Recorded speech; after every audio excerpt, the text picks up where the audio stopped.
Greetings, friends. Welcome. The What's Right show is on the road, but I am here as always behind the What's Right microphone. Okay, I gotta get right into this Tucker thing, because this was one hell of a weird story that is rapidly developing. I'll tell you everything that I know about this and where I believe it's headed. By the way, my email, sam@whatsrightshow.com, sam@whatsrightshow.com, and on X, formerly known as Twitter, @whatsrightsam. So what happened is Tucker put out a video on his show, okay? And the video, it was he basically came out and said that he was being investigated by the CIA. This video came out on Saturday. Now, normally I don't go right into clips, but let me play this right now because it frames everything that has happened since. Now, pay careful attention. Again, I analyze these things as an attorney. So, I think Tucker is being very careful here in his choice of words. And he is describing how he is under investigation for having supposed or alleged contacts with foreign countries. And he asserts he's done nothing wrong. Here's his explanation of how it all went down. So the other day I found out that the CIA is preparing some kind of criminal referral against me, a crime report, to the Department of Justice on the basis of a supposed crime I committed. What's that crime? Well, talking to people in Iran before the war. They read my texts. So the crime under consideration apparently would be the Foreign Agent Act or something like that, acting as an agent of a foreign power. And I don't expect this to go anywhere. I'm not too worried about an actual criminal case against me for a bunch of reasons. One, I'm not an agent of a foreign power. Unlike a lot of people commenting on U.S. politics and global affairs, I have only one loyalty, and that's the United States, and have never acted against it. Its interests are the only interests I care about because I'm from here and I have a lot of kids. So that's not a concern. I've also never taken money from anybody.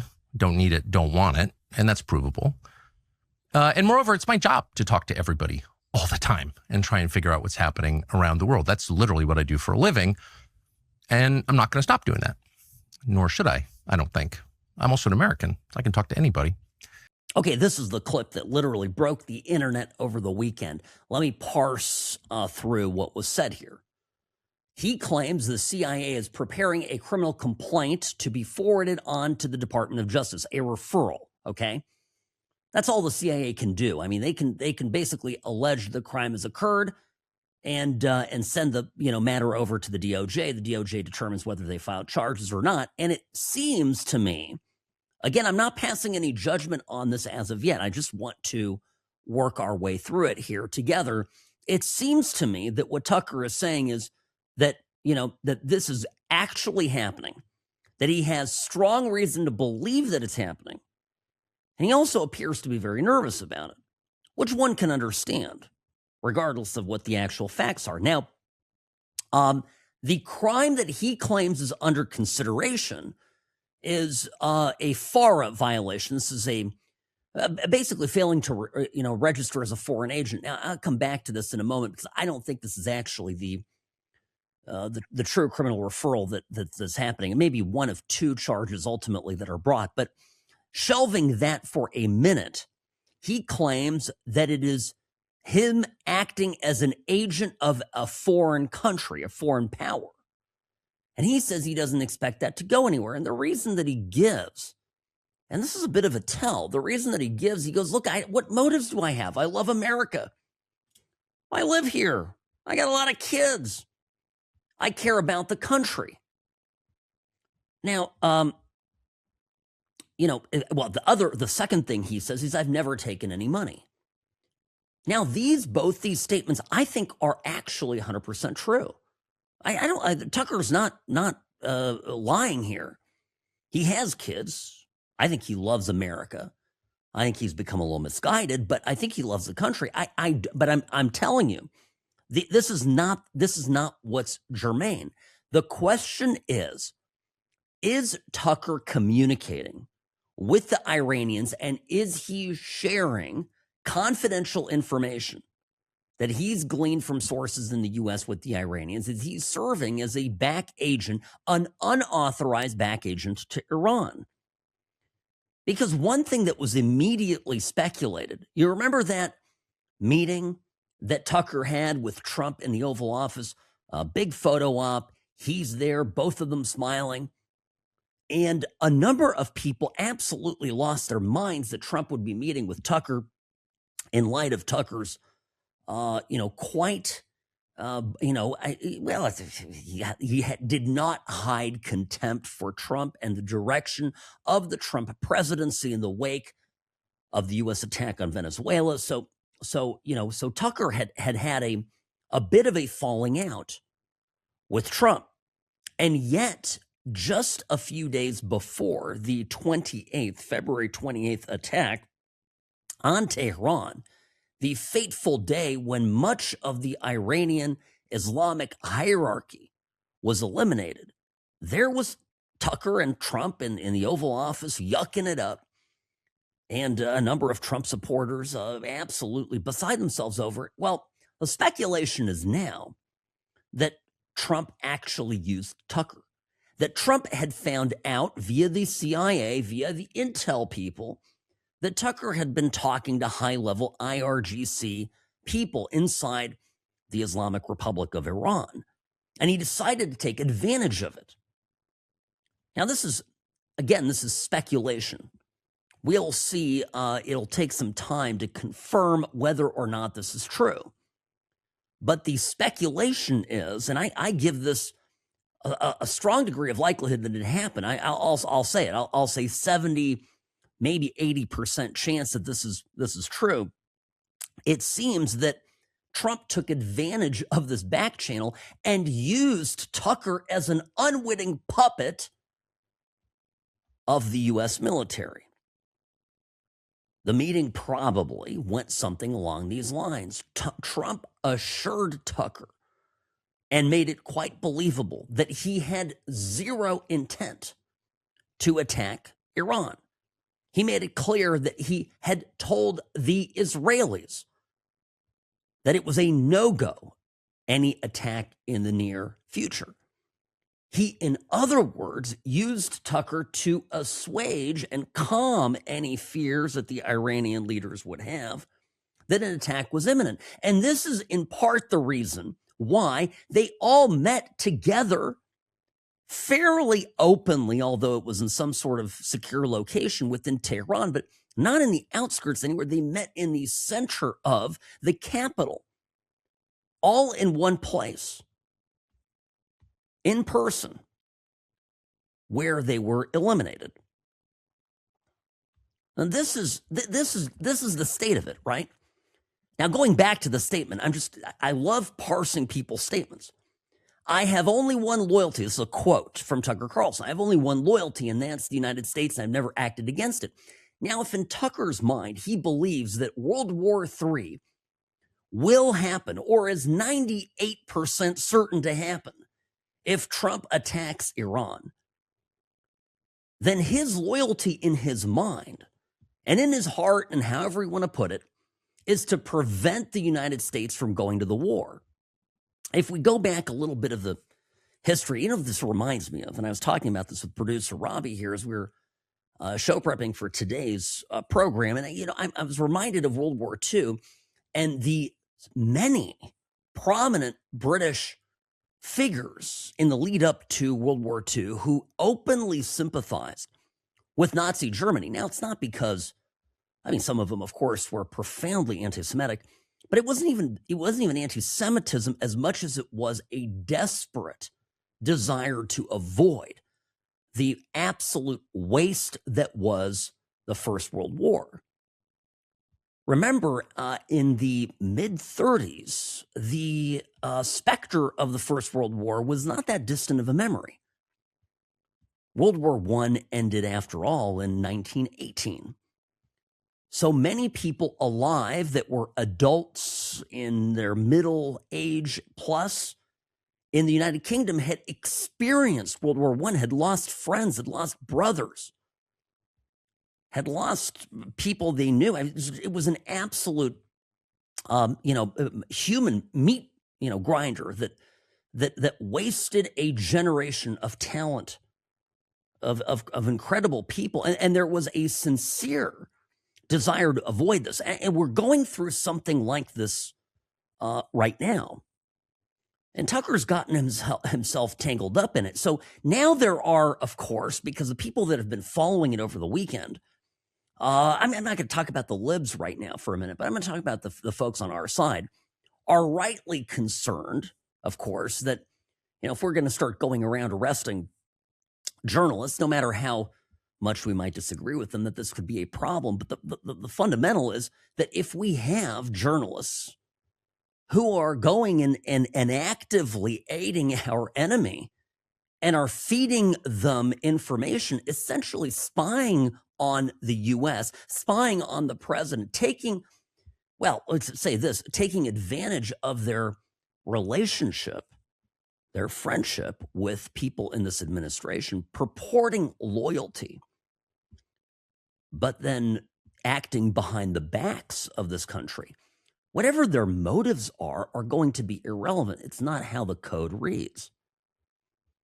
And that's, I think, the rub here. Because of course, many conservatives say, listen, I don't like this at all. This reeks of what Biden did to Trump.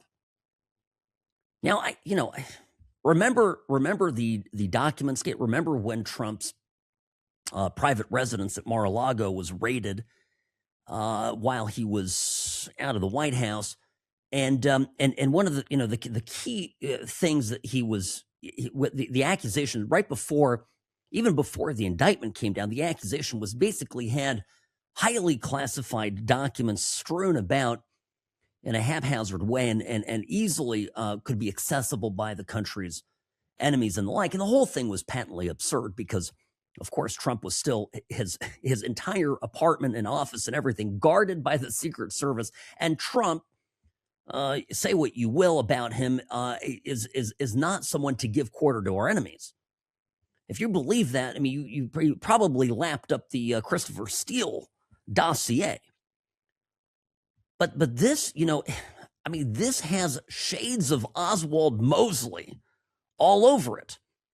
Well, there were others, including, I'm talking about the UK and before World War II, even King Edward VIII, later the Duke of Windsor, known to be a prominent sympathizer of Germany. Again, it was less to do with being an immense fan of Adolf Hitler, as it was a sincere belief that World War II, that war with Germany, a second conflict head-to-head with Germany, needed to be avoided at all costs. So this is where we're at. Now there's a legal analysis here too. And mind you, without the facts, without the real facts, a legal analysis is tough to do, okay? Because, well, facts drive indictments. You've got to, every law, right, has has elements to it that have to be met, and the facts have to line up. But let's look at it here. So the FARA violation, I'm not exactly, I don't think necessarily, this is a Foreign Agent Registration Act violation. You can, or I can, as an individual, represent a foreign country. And it doesn't have to be an adversarial country. I mean, you can represent the interests of, let's say, France. Okay. All right. NATO allied country. You can represent the interests of France, and France can pay you to represent them. But you just have to register as a foreign agent. That's the law. And Paul Manafort ran afoul of this, if you'll recall, Trump's one-time campaign manager. And when they started investigating everything in Trump world, that was the one thing that they found on Paul Manafort, is that he had served as a foreign agent, had been paid by a foreign country, and he basically hadn't done the paperwork. And at the time, I think it was kind of a nitty-picky thing. Of course, when you serve in Trump world, when you work on our side of the aisle, you have to dot the I's and cross the T's. Otherwise, you give them a reason to go after you. So but I'm giving you an example, somebody who actually got busted for this. Now, here's the thing. I actually believe Tucker when he says he didn't get paid. Right, Robbie? I believe him when he says that. And I actually, this is I listen to things differently than a lot of other people, because sometimes when you ask, because I'm an attorney, when you ask a person in a deposition, or you ask them on the stand, what is a difficult question. And for example, the question here is, Tucker Carlson, did you do anything wrong? Have you violated the law? And Tucker Carlson answers it with this, I don't think I've done anything wrong. I think I'm going to be proven, which are both actually kind of weak statements. And then he follows it up, and people will always do this. Follow it up with hyper specific and factual statements that don't necessarily have any bearing on the matter. I have a lot of kids. I love this country. And I didn't take any money. I don't think he took any money. And that is going to be, that's an important element of a FARA violation. So let's set that aside. But there are basic espionage laws, like in Title 18, Section 793, there's basic espionage laws. And gathering, transmitting, or losing defense information, whether you're privileged to have it or not, is a Section 793 violation. So I don't think it's as much about registering as a foreign agent, but I think it's very much about leaking the substance of presidential meetings to a hostile nation while at war, or certainly preceding a conflict, which he himself was acutely aware of, right? I mean, the whole thing here is that Tucker Carlson was worried that our nations would be at war, and that conflict between the U.S. and Iran was imminent. And I think that does not actually help him here. So what I'm trying to do, folks, is I'm trying to give you a glimpse into this sort of before the story fully breaks, and people today already now reporting on it, finally waking up to this. And you'll see both people in the conservative camp, and certainly in the mainstream media and the drive-by media, liberal media, getting sloppy with this, and they're very quickly want to write it off. And some people who do not like Tucker are going to say, "See, burn in hell." There you go. I'm always going to put my lawyer hat on, and I'm going to look at these things as dispassionately as I can, so that I give you good information.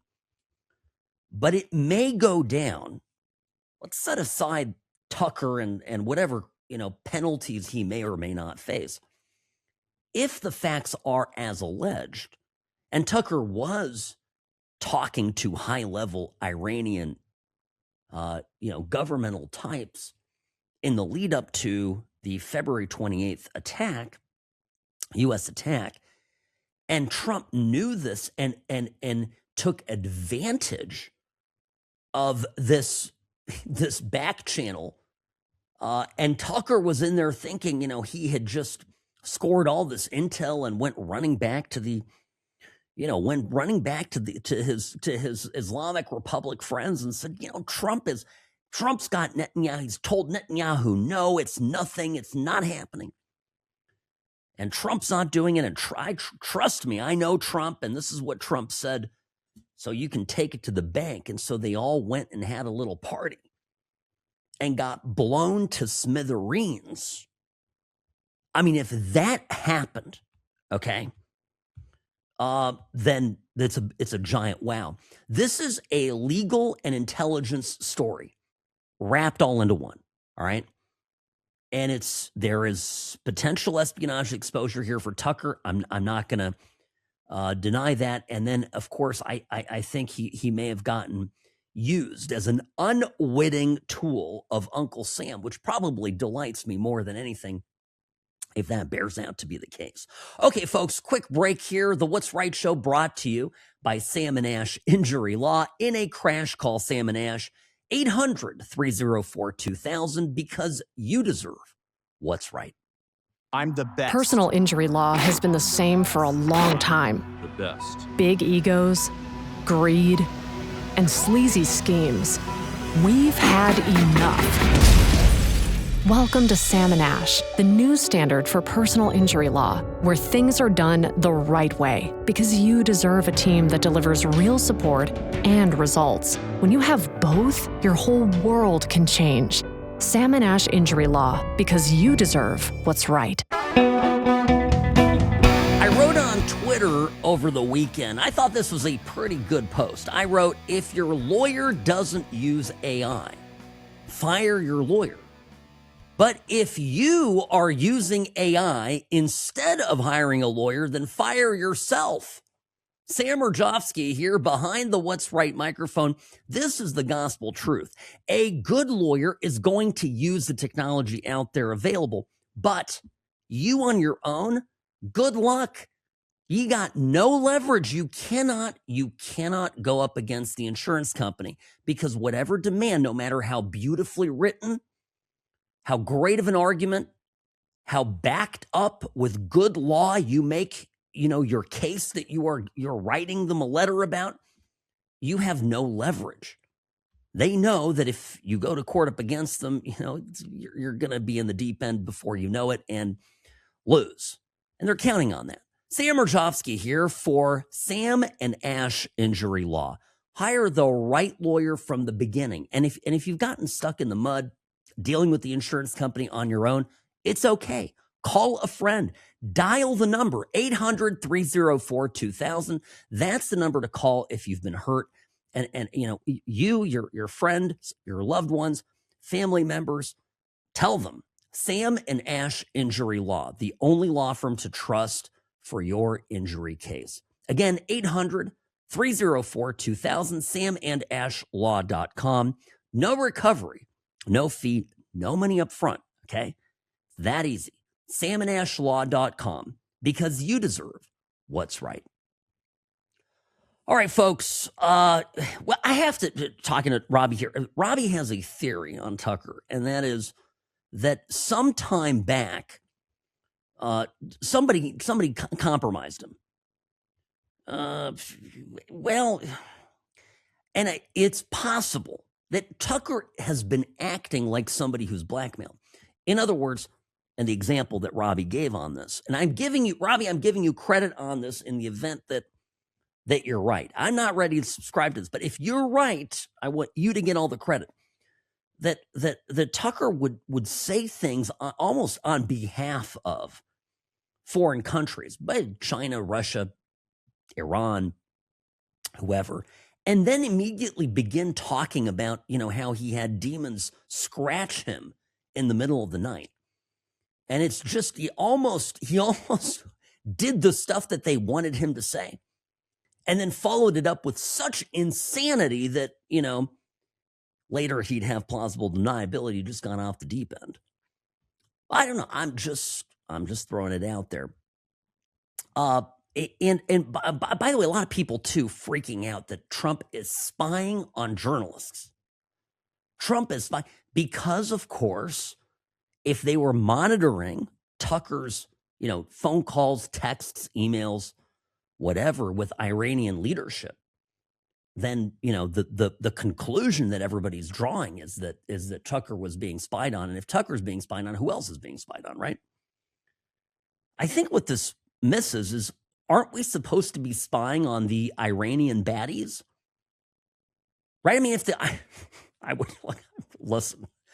I would hope that in the lead up to an operation like this, every single known phone number and email address is being monitored by our CIA for every person of any importance in the Islamic Republic of Iran, for example.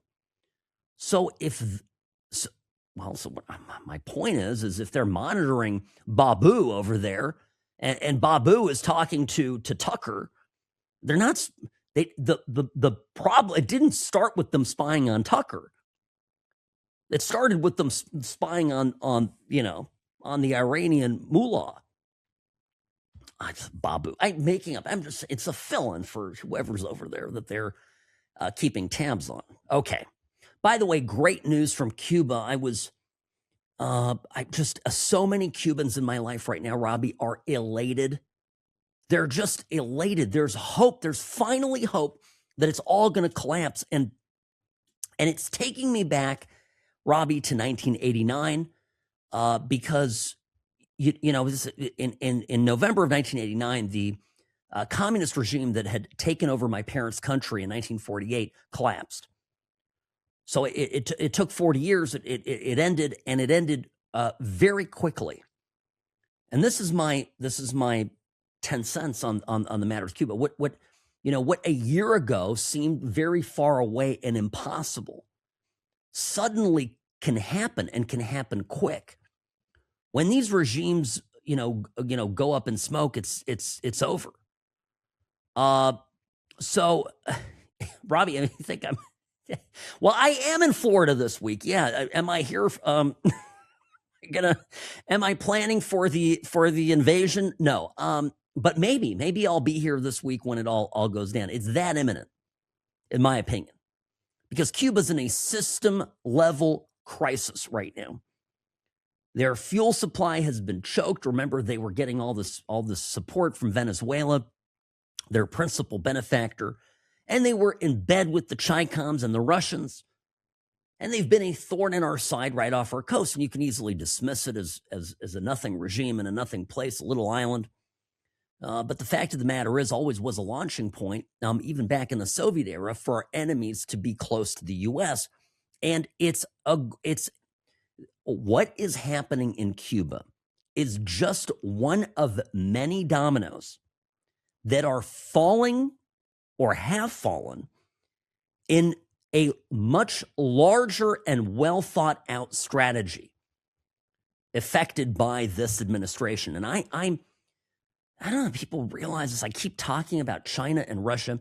It's easy to look at Trump's foreign policy and think he's just intervening sort of willy-nilly, and he's just like, I'm gonna pop Maduro over here, and then, oh yeah, Iran, I'm gonna go after them. So it's very easy to think this way, right? But if you look at it closely, there are real through lines. Okay, there's cohesive strategies that are happening. Okay, we have transitioned. I'll give my aside here. Thank God. We have transitioned away from the Biden let it all happen to us and let the Chinese, take advantage of American weakness and spread their influence around the world. The amount of help that Biden, I think by design, you could argue inadvertently, but the amount of help that Biden, the last administration gave China is immense. Remember, Biden let Chinese spy balloons just float around the U.S. without consequences. China was getting ready to take over the Panama Canal. They had it. They had it all but stitched up. Look,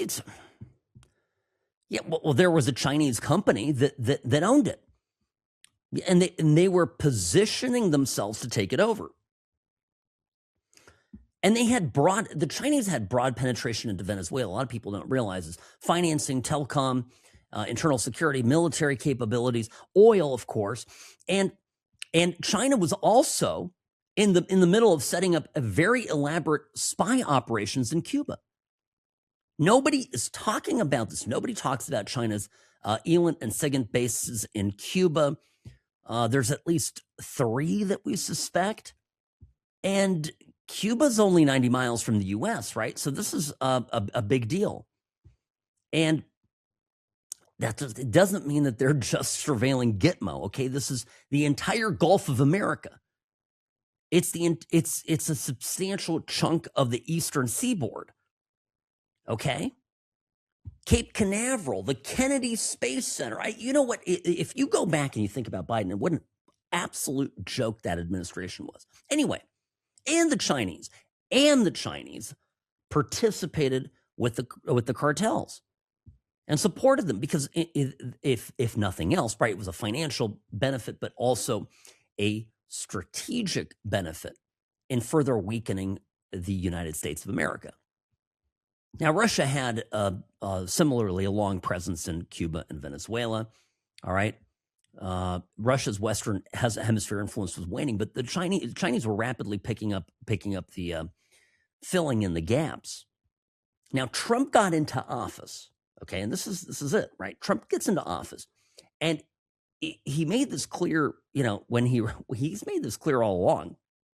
He understands the threat of the Chinese, and that he had two big foreign policy goals, right? He wanted to bring enough economic and energy pain to China to make sure they would struggle with projecting their military might and power war abroad, and then of course win the AI war.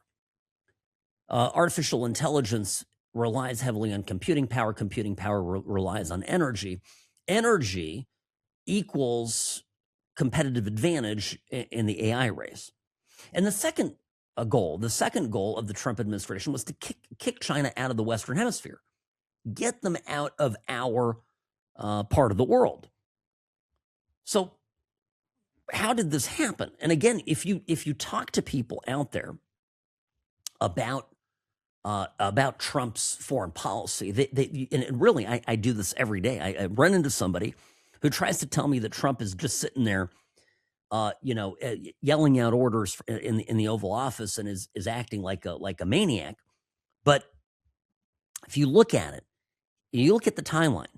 In December in 2024, okay, before Trump comes into office, the Trump transition team, I suspect, saw that Russia and China weren't helping Assad one bit from getting deposed. And they saw that there was a good reason to believe that they could keep chipping away at Russia-China allies with no response. I've mentioned this before, right? So the first thing that they did is they ramped up the Panama Canal pressure. And, Marco Rubio went to Panama. You remember this? He went to Panama and said, the Chinese got to go out. Yeah, you know what, Mr. President, no, the Chinese have to go. And by March, let's say a month and a half later, the Chinese multinational firm CK Hutchinson agrees to sell the Panama Canal. They sell the port area assets, not the actual canal itself, but the assets around it. And so it's a huge rollback of China-linked position at the canal. Spring, what do we have? We have a tariff war punishing the Chinese economy. April, from 2025 onward, call it a year ago and on, tighter AI chip pressure. So this, you've got NVIDIA, which is one of the leading, AI chip manufacturers out there, was told that its H20 chip would require an export license to China. Export restrictions were tightened as early as January of 2026.